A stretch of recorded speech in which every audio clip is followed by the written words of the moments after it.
Savatni zo'r joylaridan, zo'r mesdadan o'zingizni biznesingizni yurgizaman deb yuribsizlar. Videomizni oxirigacha ko'ringlar. Orientir bilib olinglar. Ina bu avvalgi pochta bo'ladi, hozir IT markazi. Ina bu yerda avvalgi kinoteatr, hozir Mid City bo'lgan. Bu tarafda yoshlik to'yxonasi. Ina bunda ko'rib turgan bo'lsangiz, bu yer avvalgi 40 yillik bolnitsa. Ina shu yerdan o'z biznesini rivojlantiraman, o'zimni biznesimni shu yerda yo'l qo'yaman deb birgan bo'lsa, ina shu zdaniya sizlar uchun arendaga beriladi. To'g'ri, bu zdaniyani avvalan video qilib chiqqanimizda tadbirkorlar chiqdi. Zdaniyani o'zim olib foydalanaman. Hech kimga bermaydirimda, faqatgina zonitatib qo'ydilar. Oradan 1 oy, 1,5 oy o'tdi, lekin haligacha foydalanmadilar. Aynan bu binoni olib o'zim foydalanaman deydigan odamlar bo'ladigan bo'lsa, bemalol shu zdaniyamiz arendaga beriladi. Alohida xonalarni olib foydalanaman deydigan odamlar bo'ladigan bo'lsa, bemalol xonalari bor. Agar u shu zdaniyani olaman desa, o'sha olib foydalansangizlar bo'laveradi. Agar birinchi etajdan olib foydalanaman yoki bo'lmasa ikkinchi etajdan alohida olib foydalanaman desangizlar, alohida foydalansangizlar bo'laveradi. Xohlasangizlar beni o'quv markazi qilib foydalansangizlar dim qulay ekan.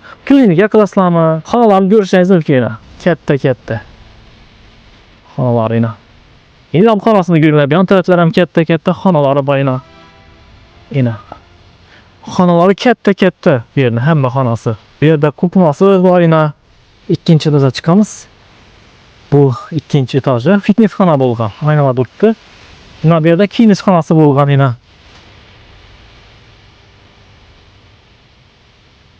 Ne ondan palası var ekan. Ya. Beram katta. Beram o'zi fitness o'shanday xonalar bo'lgan bu yerlarda. O'tirib